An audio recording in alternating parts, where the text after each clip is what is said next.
Vamos a orar. Quiero hacer una oración en esta mañana de agradecimiento a Dios porque nos permite estar aquí en este lugar.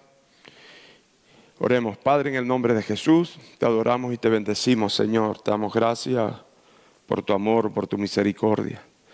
Señor, gracias porque nos permites vivir un día más.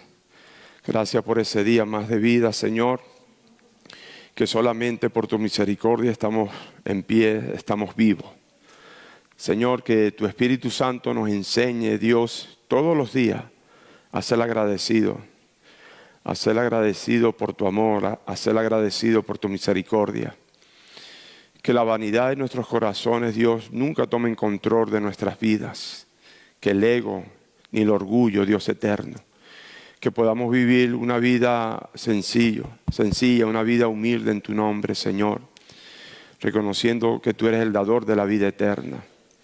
Señor, yo te pido que nos dé sabiduría, ya que vamos a iniciar un nuevo periodo de clase, tomando temas diferentes, la cual son muy necesarios para el aprendizaje y la doctrina, Dios.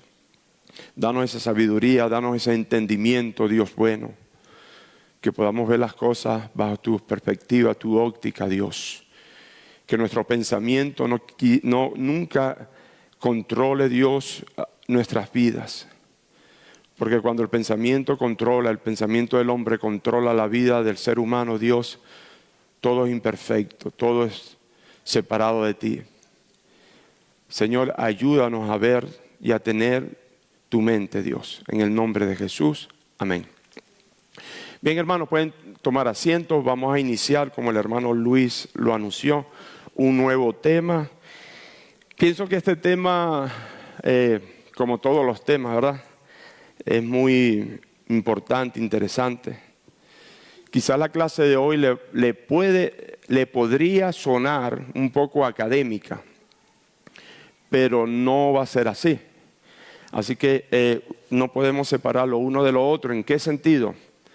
Para poder aprender ciertos términos académicos, tenemos que ver la raíz de la palabra, ¿verdad?, de dónde surge.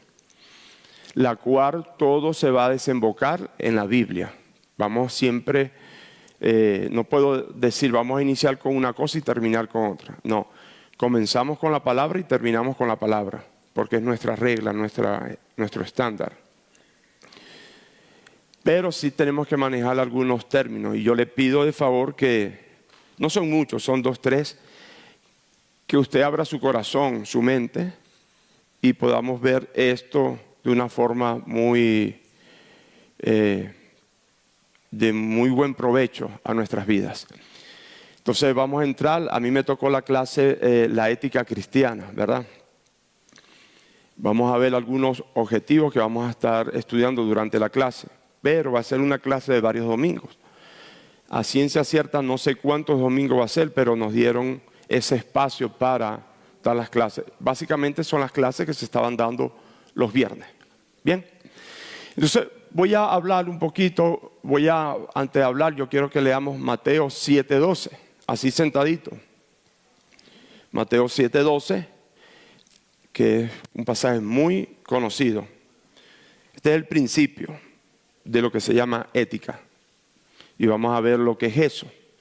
Mateo 7:21 dice así: no todo el que me dice Señor, Señor, entrará en el reino de los cielos, sino el que hace la voluntad de mi Padre que está en los cielos. Cosa profunda. Mateo 7:12, sí, leí el 21. Dice: así que todas las cosas que querráis que los hombres hagan con vosotros, así también haced vosotros con ellos. Porque esto es la ley y los profetas, ¿verdad? Entonces vamos a partir de este principio. Es un principio, vamos a decirlo así, ético. En esta clase vamos a estar estudiando los siguientes objetivos. Conocer el concepto, la importancia de la ética y su relación con la vida cristiana. Aquí es donde se maneja, en esta parte de aquí, ¿verdad?, lo que es el concepto, la importancia, más que la importancia, el concepto de la ética. ¿Qué significa la raíz de la palabra ética y qué genera como consecuencia? Y su relación con la Biblia. De entrada le quiero decir que nuestro reglamento como tal, para ser una persona con ética, está basada 100% en la Biblia. Lo que vamos a estudiar es la ética cristiana en este periodo corto. Luego, siguiente, entender los principios de la ética en el Antiguo Testamento. Comprender el pensamiento ético de Jesús y cómo éste genera vida en los valores de las sociedades actuales. Y cuarto, conocer y aplicar los principios de la ética paulina. Entonces, en esta mañana vamos a comenzar con el primer punto. Luego nos vamos a extender en las próximas clases viendo la ética desde la perspectiva del Antiguo Testamento, del pensamiento de Jesús y también desde la perspectiva paulina, las cartas paulinas de Pablo. Este va a ser las láminas que está aquí, van a ser las láminas principal de la clase. Pero yo traje otra lámina. Aquí vamos a hablar de la ética cristiana, pero en esta mañana vamos a hablar de los conceptos y por qué urge la ética cristiana. Tenemos que entender eso. Cuando entendamos por qué la ética cristiana urge en estos tiempos, entonces vamos a comprender la ética desde la perspectiva del Antiguo y Nuevo Testamento y desde la posición paulina. Entonces básicamente vamos a hablar del concepto y vamos a ver por qué urge la ética cristiana. Quiero que se grabe esa expresión. Yo quiero que vaya conmigo también al libro de Colosenses. Ya leímos 7:12, lo leo otra vez. Así que todas las cosas que queráis que los hombres hagan con vosotros, así también haced vosotros con ellos. Porque esto es la ley y los profetas. Cuando el Evangelio de Mateo menciona esto es la ley y los profetas, quiere decir que cuando Jesús habla y dice estas palabras, sus principios en ese momento estaban basados en la ley y los que los profetas habían hablado. El Nuevo Testamento todavía no se había escrito, por ende, el Antiguo Testamento tenemos que estudiar, por eso vamos a estudiar la ética del Antiguo Testamento. Vamos a Colosenses capítulo 2, versículo 8. Ok, permisito.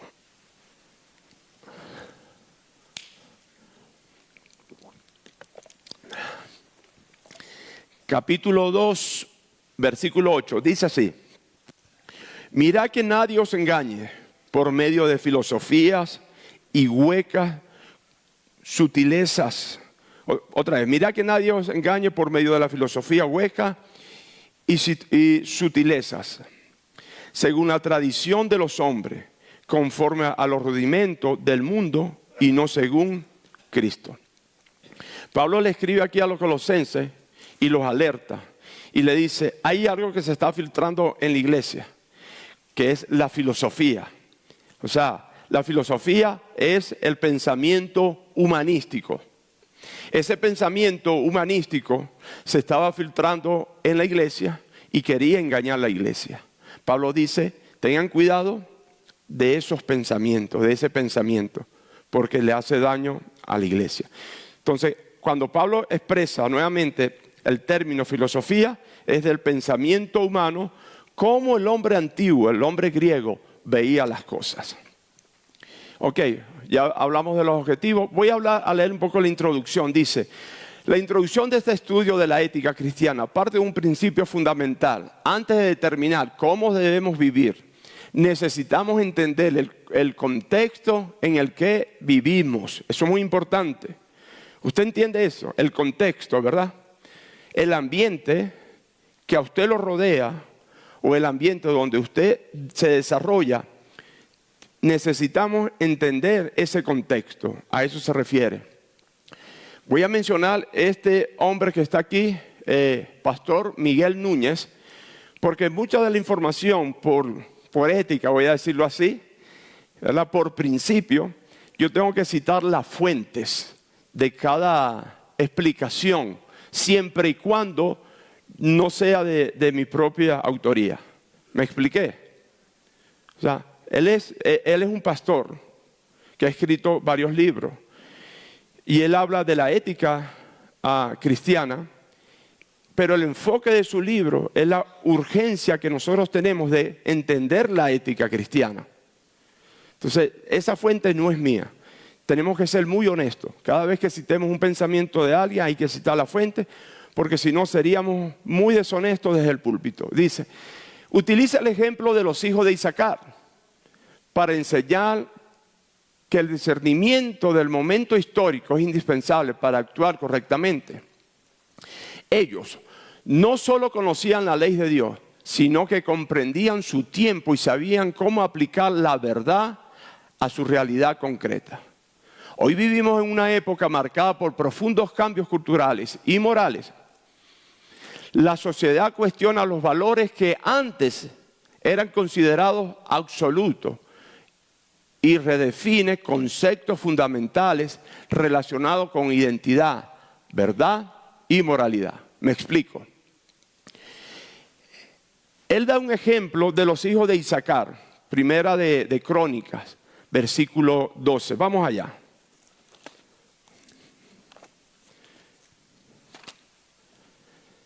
Capítulo 12, versículo 32. Yo ando hoy invertido con los números, desde ayer mejor dicho. Capítulo 12, primer libro de Crónicas, capítulo 12, versículo 32. Dice, de los hijos de Isaacar, 200 principales entendidos en los tiempos y que sabían lo que Israel debía hacer, cuyo dicho seguían todos sus hermanos. A eso se le llama el contexto en la cual nosotros vivimos. Los hijos de Isaacar entendían los tiempos que Israel estaba viviendo, pero ellos también conocían la ley. Entonces, como eran conocedores y practicantes de la ley, su vida era regida no por los tiempos, sino por la ley, que es la palabra de Dios. Eso se le conoce como ética, principio de conducta. Ahora, no podemos ignorar los tiempos. Nosotros tenemos que estar muy atentos y discernir los tiempos que vivimos en la actualidad para ver el comportamiento de la sociedad y entonces poder entrarle con la palabra. Eso es muy importante entenderlo. Dice, la ética cristiana no puede enseñar de manera aislada del contexto cultural. O sea, nosotros tenemos que, la cultura no es mala. Lo que pasa es que al principio todo era un absoluto. Cuando hablamos de un absoluto estamos hablando de Dios. La palabra es un absoluto. Con los tiempos la mentalidad comenzó a cambiar. Entonces ellos redefinieron ese concepto de moralidad del individuo, de estilo de vida. Si alguien puede entender eso en estos tiempos, somos nosotros, la iglesia. Ya al hombre ya no lo llaman hombre, sino yo no sé qué, a la mujer, o sea, se invirtieron los cables, negativo y positivo. No funciona. Entonces, de acuerdo a la Biblia, no, pero ellos sí lo entendieron, los hijos de Isaacar. Ok, decimos, primero, debemos identificar el problema, el relativismo. Aquí viene un poquito, ¿verdad? Lo filosófico, académico. El humanismo secular. Y luego aplicar la solución bíblica basada en la verdad revelada por Dios. Es decir, vamos a ver lo que es el concepto de relativismo y humanismo secular. Todo eso, hermano, para allá, porque no es compatible con la palabra de Dios. El relativismo y el humanismo secular nació en la mente de la filosofía, vamos a decirlo de esa forma. Entonces, eso es lo que vamos a estudiar para entender la urgencia de eso. ¿Qué es la ética? La raíz de la palabra. La palabra ética viene del griego ethos, que significa carácter, costumbre o forma de vivir. Se refiere a la manera habitual de comportarse. La ética estudia el carácter y la conducta del ser humano. En síntesis, ¿qué es la ética? Es la conducta del ser humano. Eso es la ética. Usted ha escuchado esta expresión en el campo profesional. El doctor tiene mucha ética. No divulga, ¿verdad?, los problemas que tienen los otros pacientes. El abogado tiene la ética de su profesión. Y la ética del médico o del doctor está basada ¿en qué? En su código. En eso está basada la ética. La ética desde el punto de vista filosófico, vamos a verlo, y desde el punto de vista bíblico, que es lo que nos importa. Ambas nos importan, pero una tiene que predominar sobre la otra y controlar la sociedad para que vivamos una sociedad sana, que es la ética bíblica, es lo que nosotros creemos. La ética desde el punto de vista filosófico, dice, la ética es la disciplina que estudia lo bueno y lo malo, lo correcto y lo incorrecto, el deber ser del humano. En Grecia antigua, filósofos como Sócrates, Platón, Aristóteles se preguntaron, ¿qué es el bien? ¿Qué es la virtud? ¿Cómo debe de vivir el hombre? La ética filosófica nace cuando el hombre intenta definir la moral mediante la razón. El principio socrático, filosófico, Sócrates, él se llevó su filosofía en base a preguntas. ¿Qué es bueno? ¿Qué es malo? ¿Por qué el hombre hace esto? ¿Cómo lo hace? ¿Dónde lo hace? Ellos trataban de buscarle una respuesta a todas las preguntas basado a la razón, al pensamiento humanístico, al pensamiento humano. Colocaban a un lado la Biblia, la palabra de Dios, a Dios. Ellos sabían en lo profundo de su corazón que había un ser por encima de todas las cosas, pero les costó reconocer que es Dios. Entonces, en su razonamiento, ellos no podían explicar o no podían aceptar, mejor dicho, que el mundo había sido creado por Dios y de la forma en que lo creó. Entonces ellos, por su lógica, buscaban una respuesta a esa creación. Si nos retrocedemos 600 antes de Cristo, podemos conseguir un filósofo, Tales de Mileto. Él describía, ¿verdad?, la presencia o a Dios como el movimiento de agua que se mueve. Entonces tenía un enfoque hacia el agua, que el agua se movía, que el agua purificaba. Eso era un pensamiento filosófico. Aristóteles decía que había un motor que era fijo y había muchos motores que se movían alrededor de ese motor, pero que el motor fijo es Dios y los demás somos nosotros que nos movemos alrededor de Dios. Pero ellos nunca lo pudieron definir de la forma como lo define la Biblia. Entonces, cuando el pensamiento humano se quiere imponer por encima de la verdad, ahí hay un choque. Por eso es que hay una división profunda. Unos se van por la razón y otros nos vamos por la verdad absoluta, que se llama Jesucristo. Amén. Entonces no se me vaya a confundir. Entonces, desde el punto de vista, la ética se basa ¿en qué? En preguntas. Y esas preguntas se responden a través de la razón. Eso es Eso es lo que dice la filosofía. Ahora, ¿qué dice la Biblia? Desde el punto de vista bíblico o la ética cristiana, dice, la ética bíblica no nace en el razonamiento humano, sino en el carácter de Dios. Dios es la fuente de la verdad. La verdad define lo bueno y lo bueno define la conducta correcta. Romanos 12:2 dice, enseña la necesidad de renovar la mente para conocer la voluntad de Dios. La ética cristiana no es solo regla, sino vivir conforme el carácter de Dios. Eso es la ética cristiana. A veces nos queremos conducir dentro del cristianismo, dentro de la iglesia, con puras reglas y reglas y reglas y reglas.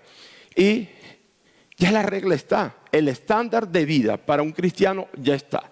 No hay que crear nada nuevo porque está aquí. Esto, la palabra de Dios. ¿Por qué no vivimos conforme a la palabra de Dios? Bueno, hay muchos factores. El factor primordial le puedo decir que es el siguiente: no la conocemos. Ellos, los filósofos, sí la conocían bajo su propio racionamiento. Pero el cristiano tiene que conocer este código de conducta para vivir de acuerdo a la ética del código. Entonces necesitamos entender esa parte. Seguimos. Entonces nos queda claro el concepto de ética. ¿Le quedó claro, hermano? Desde el punto de vista filosófico, ¿le quedó claro? La filosofía, ¿verdad?, dice que la ética está basada en el pensamiento del hombre, en la razón. Y la Biblia, la ética cristiana dice que nuestra ética está basada en una verdad absoluta que se llama Dios, simplemente. Eso es sencillo. Ok, vamos a ver el contexto según Núñez, que ya mencioné quién fue él, o es él porque está vivo. Aquí dice, Miguel Núñez enseña que vivimos en medio de una revolución moral, especialmente visible desde la década de los años 60 en adelante. Esta revolución no ocurrió de manera repentina, sino progresiva. Sin embargo, en las últimas décadas se ha acelerado de forma significativa. Valores que durante siglos fueron considerados estables y universales, ahora son cuestionados, redefinidos o incluso rechazados. ¿A cuáles son los valores que Núñez se refiere? A los valores establecidos en la palabra, a lo que es bueno y a lo que es malo. Ahora está invertido todo. Lo bueno es malo y lo malo es bueno. ¿Por qué? Porque está nuevamente basado en la razón del hombre. Uno de los cambios más evidentes de la redefinición, tenemos que entender eso, se redefinió los conceptos de los valores. De los conceptos fundamentales son como identidad, verdad y moralidad. Son tres puntos de vista muy diferentes. Lo que es la identidad. La identidad hoy en día se ha perdido. Se ha perdido. Dios quiera que nosotros no perdamos, la iglesia no pierda su identidad. Porque nuestra identidad está en Cristo. Esa es nuestra identidad. Tiene que ser nuestra identidad. Y hay síntomas que sí se está perdiendo. Y tenemos que tener cuidado de eso. Amén. ¿Por qué? Porque se está redefiniendo conceptos o doctrinas bíblicas. Y eso es un error muy, muy grande. Bien, la verdad ni se diga, porque dice que la verdad es relativa. El relativismo, ¿verdad? Todo depende, no.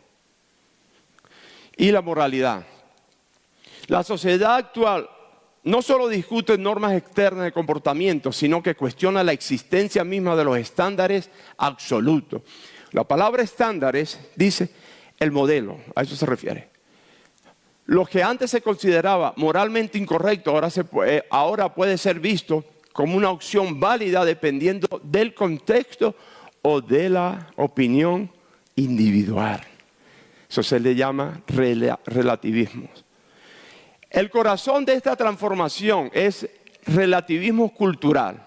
El relativismo afirma que no existen valores absolutos, aplicables a todo. Según esta visión, la verdad no es objetiva ni universal, sino subjetiva. Dependiendo como yo la vea. Eso es subjetivo, ¿verdad? Y personal. Cada individuo define lo que es bueno, malo o verdadero según su sentimiento, experiencia o preferencia. En ese contexto es lo que el mundo comenzó en los años 60 progresivamente a desarrollarse. Y hoy lo vemos, se hace más palpables o notables que nunca. Yo no sé cómo sería en aquellos años. Lo que me puedo imaginar en los tiempos de Sodoma y Gomorra pasó esto, lo que nosotros estamos viviendo en este tiempo. Amén. Entonces, tenemos que aprender, de esta manera, urge mucho entender lo que es la ética cristiana. Porque si nuestra cultura está basada en el relativismo, entonces en esa cultura se va a desarrollar el contexto que nosotros vivimos. No quiero confundirlo, ¿verdad? Entonces vamos ahora a entrar entendiendo el contexto. ¿Alguien tiene que aportar algo acerca del contexto? O voy a hacer una pregunta, a ver, hermano, para que los hermanos se den cuenta. Cierren los ojos si me están entendiendo, o dejen los ojos abiertos si no me están entendiendo. Todo así, ¿verdad? Ok, me estoy explicando. Porque si no entendemos esto, no puedo seguir avanzando. Ok, Raúl está claro, ok, pero ¿quién más no está claro? Marquito no está claro, pero a él yo le voy a dar clase en privado. Yo no sé. A él yo le voy a dar clase en privado. Por eso sí. Ok. ¿Entienden el concepto de el contexto? Sí saben el contexto, ¿verdad? El contexto es donde nosotros nos desarrollamos. Pero ese contexto donde nos desarrollamos ejerce influencias, ¿verdad? ¿Por qué ejerce influencia? Basado en la filosofía, porque cada hombre, cada individuo ve las cosas según la persona. Se le llama relativismo a eso. Yo puedo ver si el hermano trabaja mucho y yo soy un tipo conservador, yo puedo decir de acuerdo a mi razón y pensamiento, él está mal. Porque me puedo basar en principios filosóficos. La vida es muy corta, hay que vivir, trabajar menos, vivir más, etcétera, etcétera, etcétera. Según yo, él está mal. Según él está bien. Entonces en eso cae el individuo, en un va y viene. Para eso el cristiano, la Biblia dice, no, ni el uno ni el otro. Aquí hay una regla y la regla se llama la palabra de Dios. Así que lo que él piensa, lo que yo pienso, no va a determinar mi comportamiento. ¿Quién determina mi comportamiento? Es la palabra. Ahí está, Cristo. Esa es la verdad absoluta.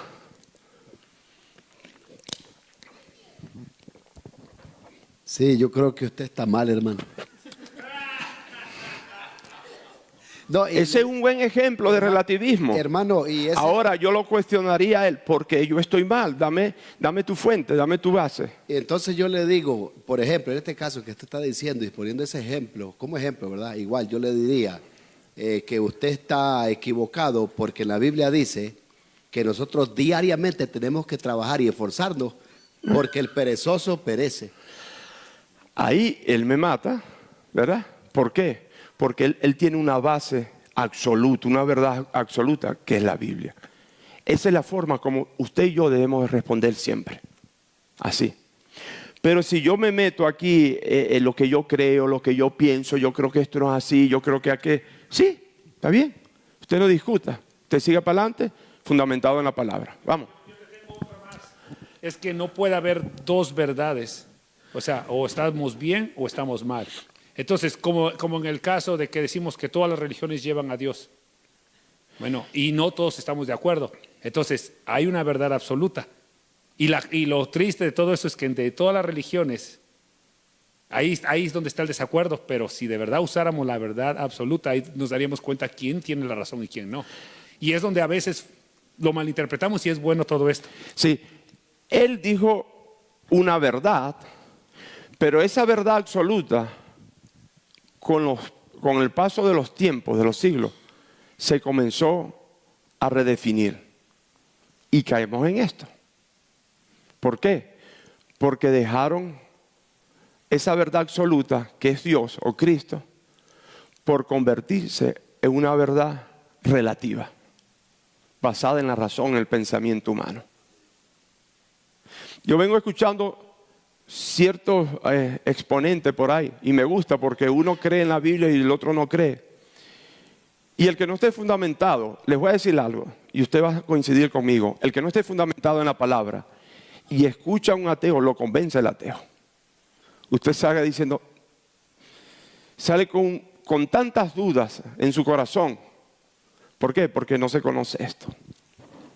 ¿Por qué? Porque el ateo se basa en la incredulidad. ¿Verdad? El ateo, o sea, el que no cree en Dios, o sea, sí es un ateo, pero también es un incrédulo. Y es más fácil no creer que creer. Porque la naturaleza del hombre nos lleva a creer por la vista. ¿Qué sucede? Ahí es donde la palabra nos da la herramienta para creer no por vista, sino por fe. Eso es una herramienta. Y esa fe es alimentada a través de ¿qué? De la palabra de Dios. Entonces, ahí es donde tenemos que estar nosotros enfocados siempre. Bien, vamos a ver lo que es la cosmovisión. Vimos el contexto, ¿verdad? Vimos el contexto. Y estamos viendo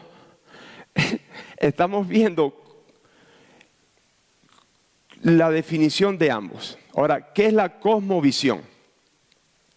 Cosmo está compuesta, cosmovisión, por dos palabras. Cosmo es mundo y visión es ver. Entonces, en otras palabras, cosmovisión es un lente que nosotros tenemos de ver las cosas, el mundo. Es como nosotros vemos el mundo o la vida. ¿Verdad? Ahí. Dice, la cosmovisión es la manera que una persona interpreta la realidad. Es decir, es como usted ve la realidad. Es el conjunto de creencias básicas que responden preguntas fundamentales. ¿Cómo? Basado en la filosofía. Esta cosmovisión está basada en la filosofía. ¿Quién soy? ¿De dónde vengo? ¿Qué es la verdad? ¿Qué es lo bueno y lo malo? ¿Existe Dios? Esas son las preguntas que nosotros vemos. ¿Verdad? Cosmovisión. El comportamiento de los seres humanos. ¿Cómo se comporta? ¿Cómo yo veo las cosas? Un ejemplo es cómo usted puede identificar cómo se está desarrollando el ser humano en este tiempo. Nosotros vamos a decir, depende, porque el ser humano se está desarrollando muy mal, alejado de Dios. Ahora, el ser humano que está basado en Dios está bien. ¿Por qué? Porque está tratando de caminar de acuerdo a la imagen de Cristo, a los pasos, al ejemplo de Cristo. Entonces, es como yo veo el contexto, es como yo veo la vida. Eso es ética, es cosmovisión. Dice, la cosmovisión es el lente con el que vemos el mundo. Yo me quito los lentes, ¿verdad? Y yo no los voy a ver bien, yo los voy a ver borrosos. Eso quiere decir que yo veo un mundo confuso. Pero cuando yo me pongo los lentes, yo los voy a ver, no, esta gente es clase 1, triple A. De primer corte, ¿verdad? Eso es la cosmovisión, es como nosotros vemos el mundo. Bien. Y para saber cómo nosotros vemos el mundo, tenemos que entender cómo llegamos aquí. Uno, dice modelo bíblico clásico, hablando de la cosmovisión. Dice, el modelo bíblico clásico, Dios trascendente, es decir, está por encima de su creación. Pero también es eminente, cercano y activo en ella. Dios no solo creó al mundo, sino que lo gobierna y se ha revelado por medio de la naturaleza, la conciencia y especialmente la Escritura. La Biblia es la autoridad final. Esta cosmovisión La ética, en esta cosmovisión, la ética proviene del carácter santo de Dios y de su revelación objetiva. O sea, yo voy a ver, ¿cómo voy a ver yo la vida? Yo la tengo que ver, mejor dicho, ¿qué es lo que alimenta mi cosmovisión para ver la vida como Dios la ve? La palabra de Dios. Me voy a alimentar de eso. Es el lente de la palabra, yo me la voy a poner. Y de esa forma yo voy a ver la vida, desde el punto de vista bíblico. Desde la razón. Dice, durante la era de la razón, Dios es concebido como creador. A esto se le llama teológicamente deísmo. Fíjense, durante la era de la razón, Dios es conocido como creador, pero distante, no involucrado en los asuntos humanos. Eso es falso. El mundo funciona según las leyes naturales independientes de su intervención. La razón humana se convierte en la principal fuente del conocimiento y la autoridad. Como resultado, la ética comienza a fundamentarse en el pensamiento racional del hombre, desplazando progresivamente la revelación divina como base moral. Lo que ya comencé a hablar. Está pensando el hombre. Lo explico en palabras en español, ¿verdad? ¿En qué está basado, verdad, la cosmovisión? ¿Cómo yo veo el mundo? Vamos a dejar al lado el término cosmovisión. Vamos a sustituirlo en palabras sencillas. ¿Cómo yo veo el mundo? La filosofía dice, o la razón, si yo veo el mundo a través de la razón, lo voy a ver muy relativo. Yo mismo, según mi razón, voy a determinar yo, lo que está bien y lo que está mal. Ahora, si yo veo el mundo basado no en mi pensamiento, sino en la palabra, entonces la palabra me va a decir a mí qué es lo que está bien y lo que está mal. El de arriba se le conoce como teísmo, Dios trascendente, pero involucrado. No está activo, está en medio de nosotros, en nosotros. El deísmo enseña que no. ¿Qué enseña? Dios es creador, pero no se involucró. Dios no se mete ahí, así que el hombre, por su razonamiento, va a determinar todas las cosas. Eso no es lo que enseña la ética cristiana. Modelo secular. En el modelo secular, Dios deja de ser una certeza y pasa a convertirse en una incógnita. ¿Será o no será? Lo sobrenatural es considerado inaccesible o irrelevante para la vida práctica. El hombre ocupa el centro de la realidad, se convierte en la medida de todas las cosas.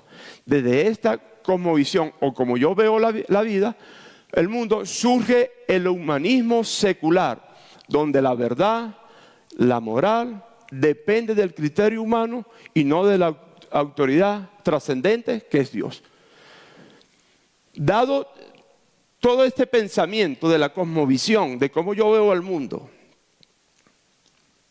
basado en la razón y en el modelo secular, surge lo que se conoce como el humanismo secular.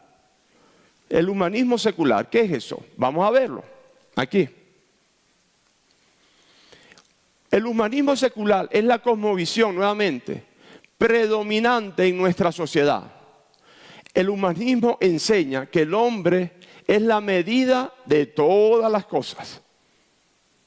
Eso se llama humanismo, cuando dice el hombre es el estándar, el ejemplo, el modelo, y de ahí surgen, ¿verdad?, cómo podemos ver nosotros el mundo.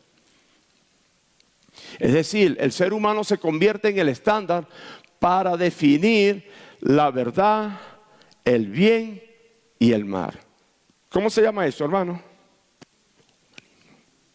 Humanismo, exacto. La hermana sí sabe. Humanismo se llama eso. Usted me está diciendo, pero bueno, eso es filosofía, nosotros no queremos saber de eso. Bueno, Colosenses 2:8, ¿quién me lo puede leer?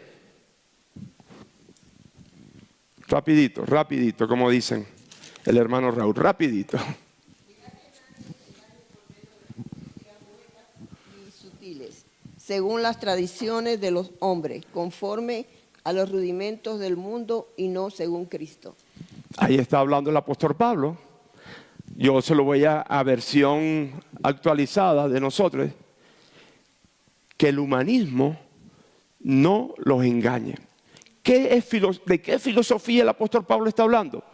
Bueno, de esta, que el hombre se convierta en el estándar para definir la verdad, el bien y el mal. Eso es lo que Pablo le escribe a los colosenses. Cuidado con la filosofía. Eso es una filosofía hueca. Cuando el hombre define su vida en él mismo para definir la verdad, el bien y el mal. Eso es humanismo. Pero es combinado con lo secular. El secularismo, dice, por su parte, se enfoca exclusivamente en el aquí y ahora, minimizando o negando la realidad de lo eterno y lo sobrenatural. Cuando ambos se combinan, el hombre pasa a ocupar el lugar que le corresponde a Dios. Humanismo secular, se le llama eso. El humanismo dice, voy a ser repetitivo para que se les quede y me puedan entender, de pronto lo explico de otra forma y así sucesivamente. El humanismo dice, ¿qué dice? Que el estándar de definir todos los conceptos está en el mismo hombre. La verdad y el mal y el bien, eso lo define el hombre. Secularismo dice que vivir es el aquí y ahora, no existe más nada, aquí y ahora. Ambas combinadas. Lo único que nos indica que el humanismo secular dice quitar a Dios de su lugar y poner al hombre. Nadie os engañe con filosofía huecas. ¿Sabía usted eso? Por eso tenemos que estudiar eso. Porque ese es el comportamiento en la actualidad de la sociedad. Ese es el comportamiento de la cosmovisión en la actualidad. Porque todas las leyes que se están haciendo está basada en ¿qué? En Dios, como un Dios absoluto. No, está basada en el humanismo secular. En eso están basadas esas leyes. Ahí está. La Biblia contradice esta postura. Proverbio 14:12 afirma: hay caminos que al hombre le parecen derechos, pero al final el camino es muerte, es de muerte. Este texto muestra que el hombre no es una autoridad moral confiable. Cuando se coloca en el centro, termina desviándose de la verdad revelada por Dios.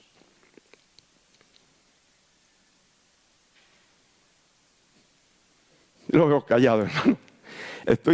Que pase rápido esta hora para terminar esta clase. A ver.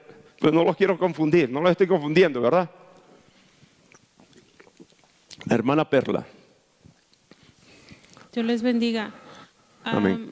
Solo para añadir, es cierto, estamos viviendo en una etapa donde el humanismo está a flor de piel. He visto documentales incluso donde dicen que hay una agenda, ¿verdad? 2030.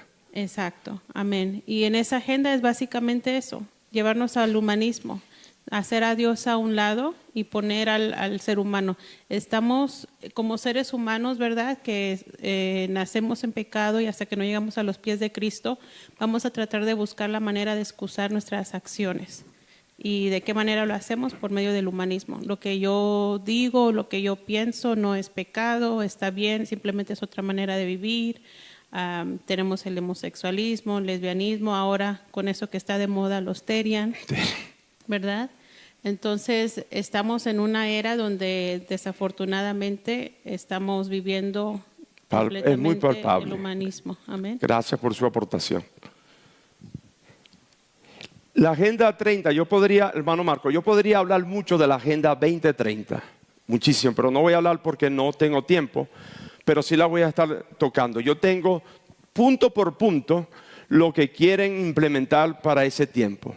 Pero hay un presidente y un grupo de ese presidente que está trabajando en tumbarle esa 2030, esa agenda a esos humanistas, ¿verdad? Ellos tienen otro término, pero se me olvida. Esa Agenda 2030, nosotros estamos, la iglesia, no he escuchado nunca predicar en las iglesias, pues. Si lo han predicado, no lo he escuchado. De la Agenda 2030, hermano, estamos en el 26, faltan 4 años. 4 años. Ya estamos en marzo, faltan 10 meses para que llegue otra vez de diciembre, así que esto va rápido. Si no nos ponemos las pilas, mire. El humanismo se está metiendo, ¿sabe dónde? ¿En qué sociedad? Porque en el 2000, aproximadamente 2000 fracción, 6, 4, 5, ellos cambiaron el sistema, la estrategia y comenzaron a trabajar. ¿Sabe con quién? Antes se trabajaba con la mentalidad, el comportamiento del joven. En el 2002, si no me equivoco, o 6, no recuerdo bien, comenzaron a trabajar con los niños.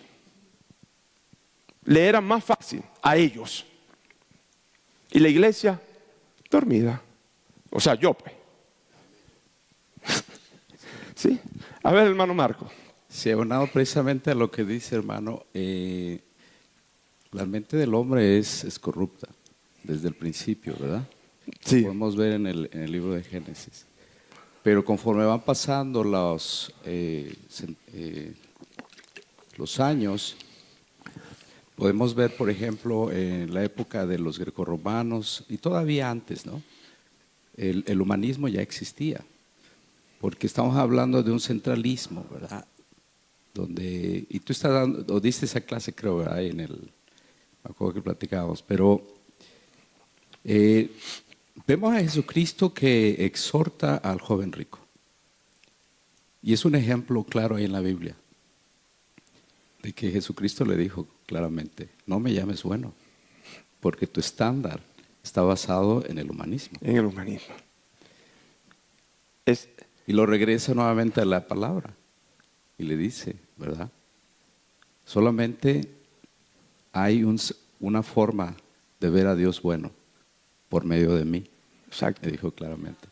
Entonces ahí es donde nosotros tenemos que estar conscientes de que no porque tengamos 30 años en la iglesia o porque tengamos títulos, etcétera, no vamos a estar exentos del centralismo o del humanismo. Claro.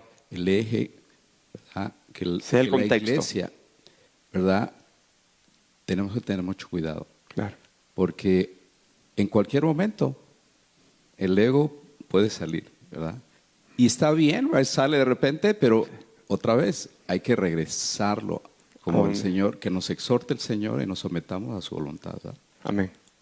Brevemente. No me le dé más el micrófono, se me está adelantando mucho el hombre. Muy buena la explicación. Ese es el punto que vimos, que vamos a ver desde la ética de Jesús. Pero hay que entender esto primero. Ahora, hablamos de un hermano.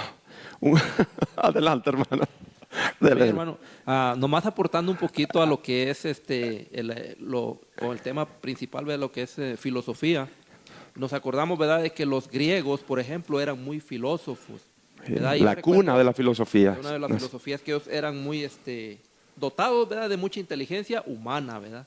Entonces, yo recuerdo un amigo, un compañero que me decía, yo quiero aprender mucho, pero quiero tener mucho conocimiento y quisiera comprar libros de filosofía, me decía, ¿verdad? Lamentablemente, ¿verdad?, es bueno aprender lo que estamos aprendiendo esta mañana, ¿verdad?, porque nosotros nos damos cuenta de que la filosofía es algo personal, algo humano, ¿verdad?, que el ser humano pues aprende de acuerdo a lo que él piensa o a lo que él cree, ¿verdad? Y entonces es muy bueno lo que estamos aprendiendo para mí. Se me viene a la mente la historia del general Patton, ¿verdad? Un general ruso temido por todo en la guerra 1 o 2, algo así.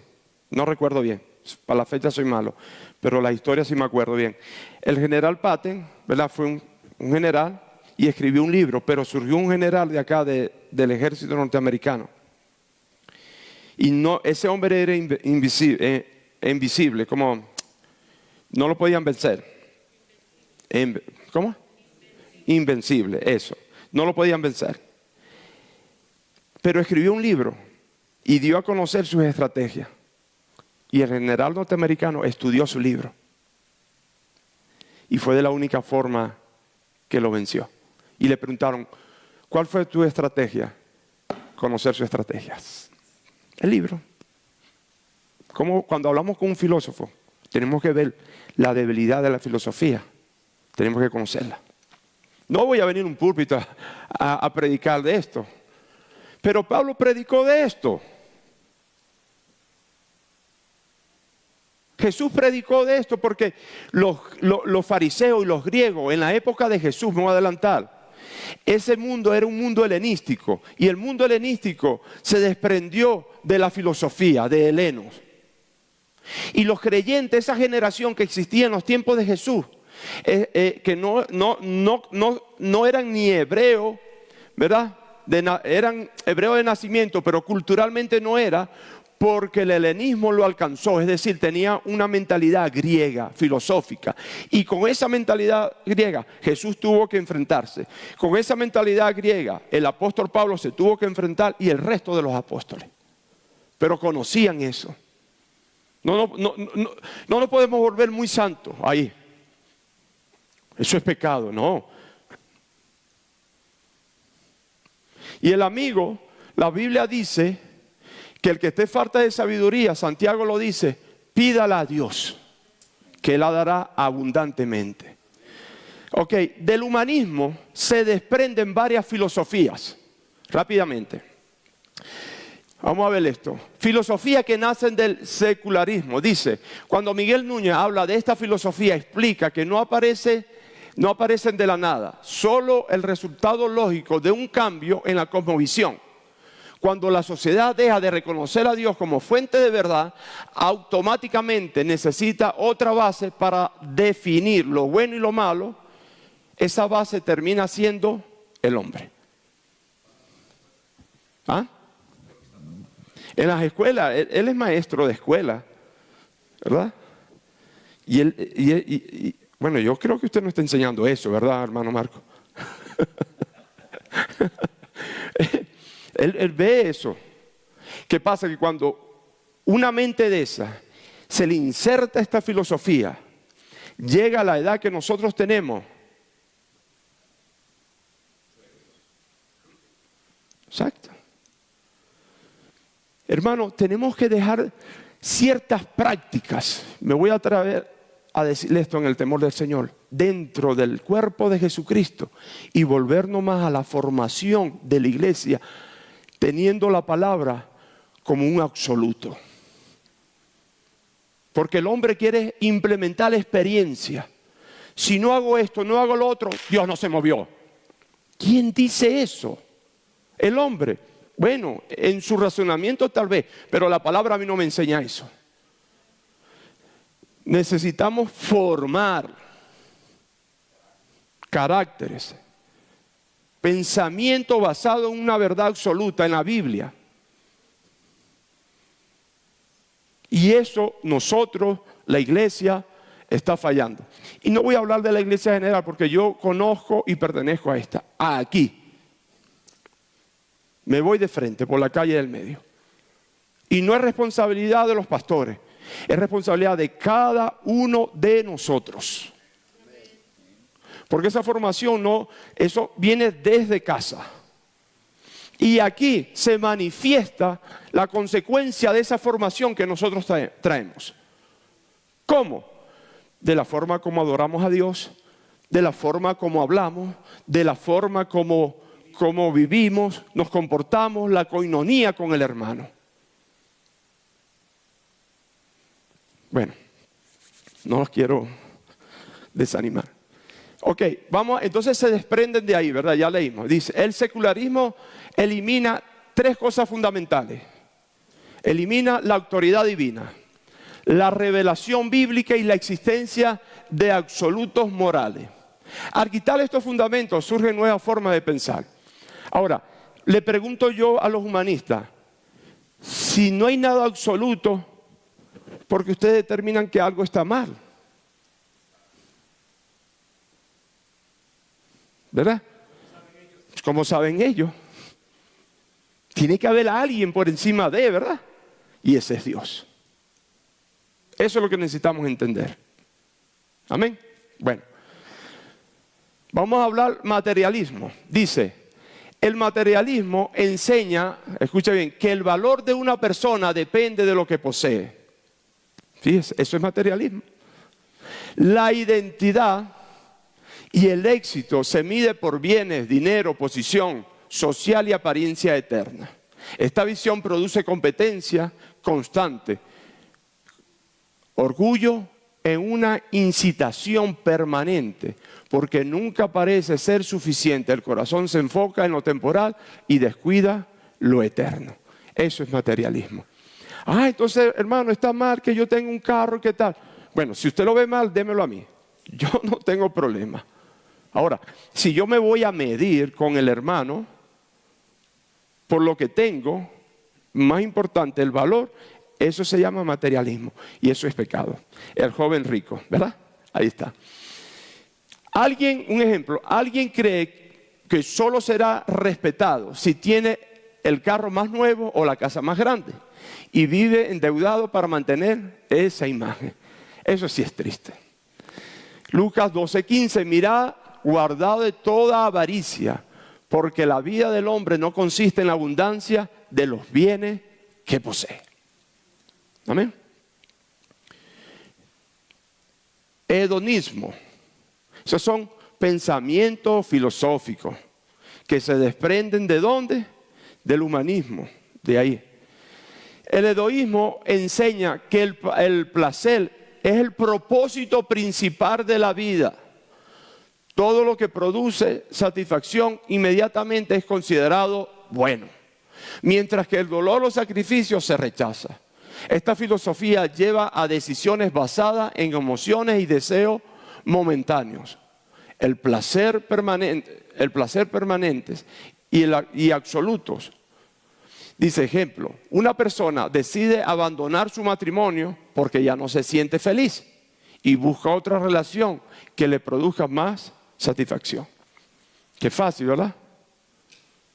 Esa persona vive bajo un principio de hedonismo filosófico. Mateo 3:4 dice, amadores de los deleites más que Dios. Y Lucas 29:23, niéguese a sí mismo, tome su cruz cada día y siga. Vemos como Jesús, ¿verdad?, contradice esos principios filosóficos. Pragmatismo, dice, el pragmatismo enseña que algo es bueno si funciona y produce resultados visibles. El éxito se convierte en el criterio principal para evaluar las acciones. Bajo esta filosofía, el resultado puede justificar el método. Qué cosa tremenda.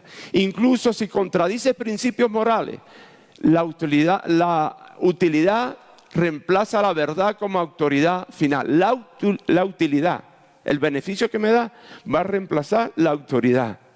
O sea, en otras palabras, si yo tengo un bien, saco provecho de algo, aunque vaya en contra de los principios bíblicos, el pragmatismo dice que está bien, que no hay problema.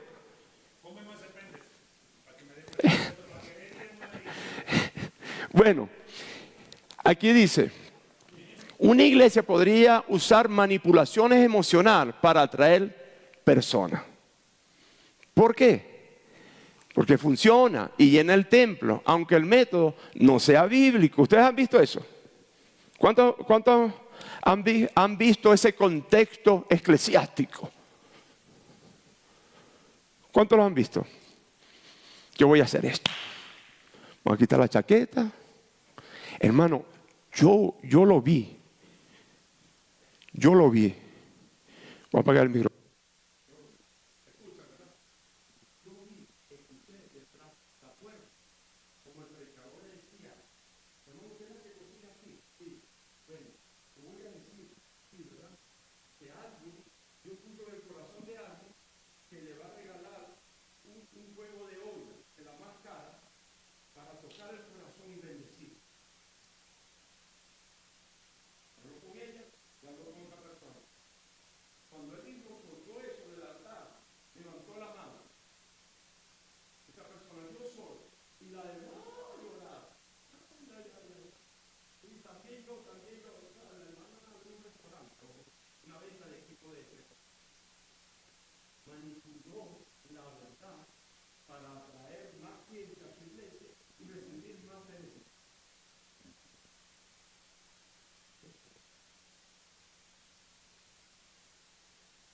Nosotros tenemos que tener cuidado. no es una imagen, no podemos proyectar nuestra propia imagen. Eso no es ético. La imagen que se tiene que proyectar es la imagen de Cristo. A mí sí me usa Dios, más que todos ustedes. Yo hablo en lengua más que todos ustedes. Yo hago milagros más que todos ustedes. Y la pregunta mía, procurad que vuestros nombres estén inscritos en el libro de la vida. Eso es lo que nos importa. A eso se le llama pragmatismo, que es pensamiento filosófico. Conclusión, falta el existencialismo. Dice, el existencialismo enseña que cada persona es responsable de crear su propio significado y definir sus propios valores.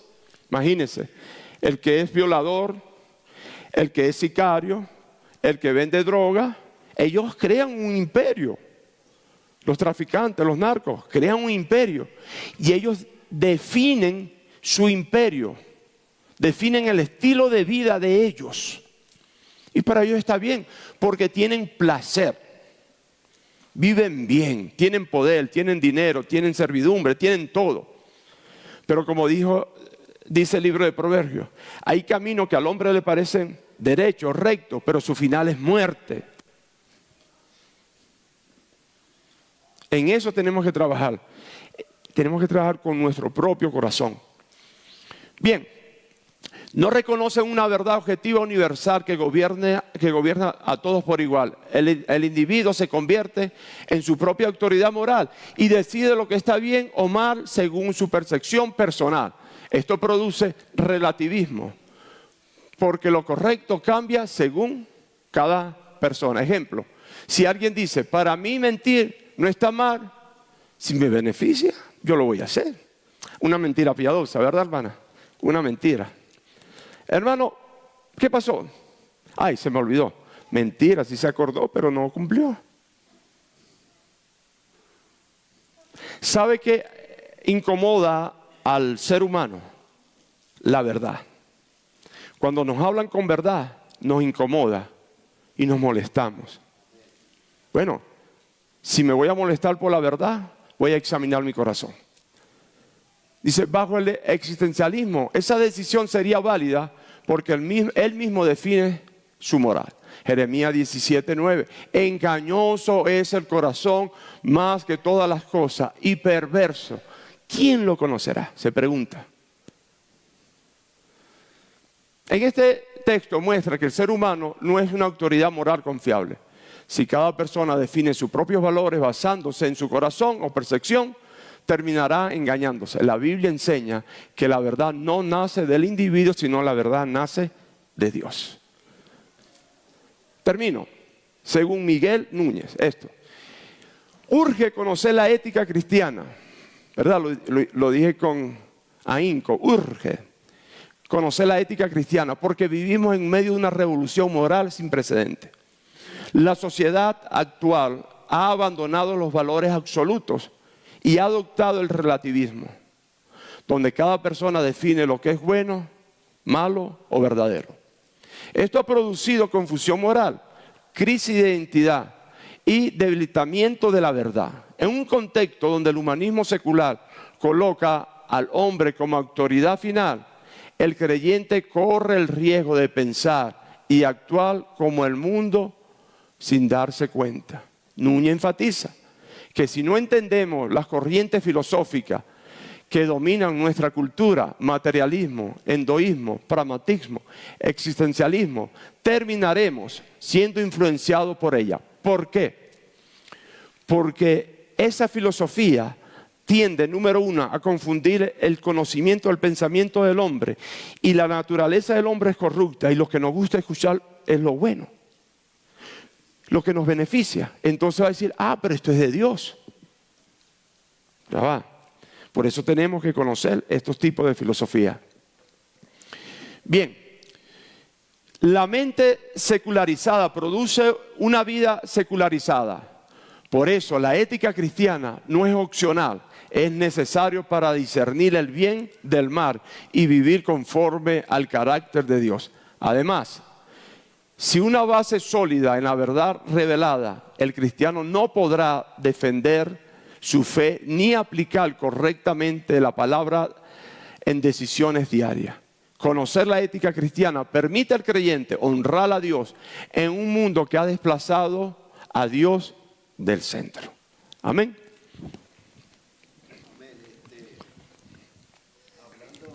Al principio estaba hablando también lo del humanismo y como estaban diciendo también que ahora hay personas que se creen animales. Y voy a leer una porción de la palabra que se encuentra en Apocalipsis.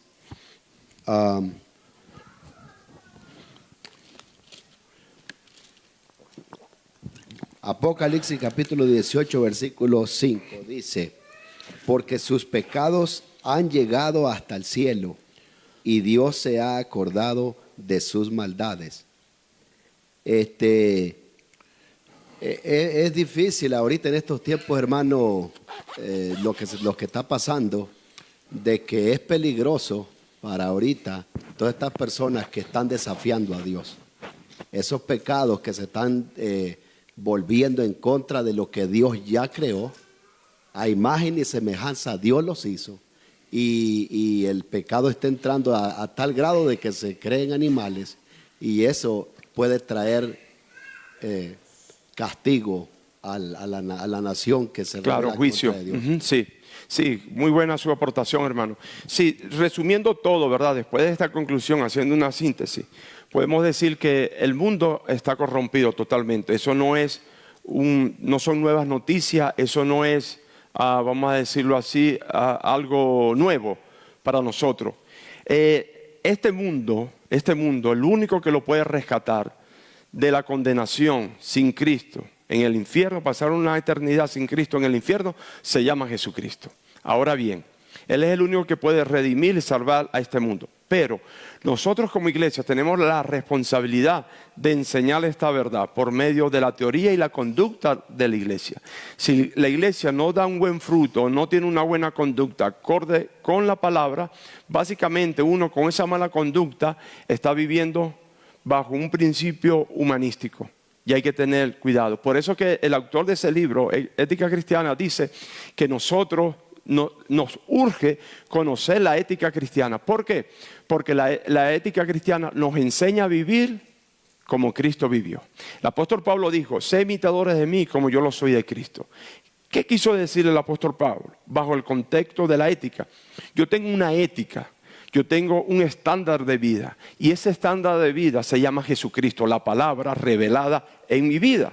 Por ende, ustedes tienen que hacer lo mismo, le dice el apóstol Pablo. Tienen que vivir de esa forma. Digo, porque Filipenses lo dice, mi propósito es alcanzar o llegar al supremo llamamiento que es Cristo Jesús. Ahora, Él abandonó toda, hablando de la ética paulina, Él abandonó todo, Filipenses lo dice, hebreo de hebreo, de la tribu de Benjamín, circuncidado el 8º día, fariseo de fariseo, en cuanto a la ley, irreprensible, dice el apóstol Pablo. Pero todo eso lo tengo por basura. Es decir, les decía, todo eso, la ética de ese humanismo, ¿verdad? Lo tengo por basura. Ahora, esa cosmovisión, como él veía el mundo, basada en principios filosóficos humanistas. Porque él dice eso, porque él entendía que con ese currículo de vida lo hacía más poderoso, 1, lo hacía superior, 2, lo hacía autosuficiente, 3, y nadie le podía decir nada. Cristo destruye todo ese pensamiento en la vida del apóstol Pablo y transforma su vida. Por eso es que dice, todo lo puedo en Cristo que me fortalece. Amén. Bien, hermanos, hemos llegado al final. Les invito a que venga temprano. ¿Por qué? Porque vamos a aprender mucho de la ética cristiana. ¿Y sabe por qué vamos a aprender mucho? Porque nos hace mucha falta. Por eso vamos a aprender mucho. Dígame, hermano. Pues mucha gente tiene la idea de que ser cristianos es solamente para personas ignorantes, como decía Celso. Y es una de las cosas por la cual nosotros tenemos que estudiar este tipo de estudios bíblicos, Porque Sí. realmente cuando tú usas el razonamiento correctamente, de acuerdo a lo que Dios nos enseña, que es la verdad absoluta, de que 2 más 2 son 4, todo tiene sentido. Pero cuando el hombre trata de definir su propia razón sin usar a Dios, Ahí caemos en un conflicto abismal, muy, muy profundo. Y una de las cosas que nos enseña la ética cristiana es que tenemos que apartar el orgullo y la humildad. ¿Por qué? Porque el humilde no es andar con los zapatos rotos, ya se lo han dicho, andar mal vestido, andar en un carro que cada 7, 10 millas se nos queda. No, eso es necesidad, situación económica muy mala. La humildad consiste en dejarse instruir. Y el Espíritu Santo es el que nos va a instruir. Por eso nos tenemos que humillar delante de Él. Bien, dicho esto, voy a orar para hacer la transición al servicio general en esta mañana. Vamos a orar. Padre, en el nombre de Jesús, te adoramos y te bendecimos, Señor. Te damos gracias por tu misericordia, Señor. Gracias porque estoy seguro que una vez más has hablado a mi vida y también a la congregación, Señor. Nos has hecho pensar nuevamente, recapacitar que tenemos que volver a tu palabra, Señor. Y que todo argumento, razonamiento del hombre sea destruido en nuestras vidas, en nuestras mentes, Dios mío. Que podamos vivir de acuerdo al estándar de vida que es tu palabra. Señor, gracias por esta mañana, que ha sido una mañana de provecho. Señor, y también de manera muy especial te pido que mires el corazón de cada uno de nosotros. Y tú sabes la necesidad que hay en nosotros, las frustraciones, las peticiones, todo, Dios. Que en esta mañana, en el servicio general, podamos seguir viendo tu gloria, Dios. Que podamos salir consolados, exhortados.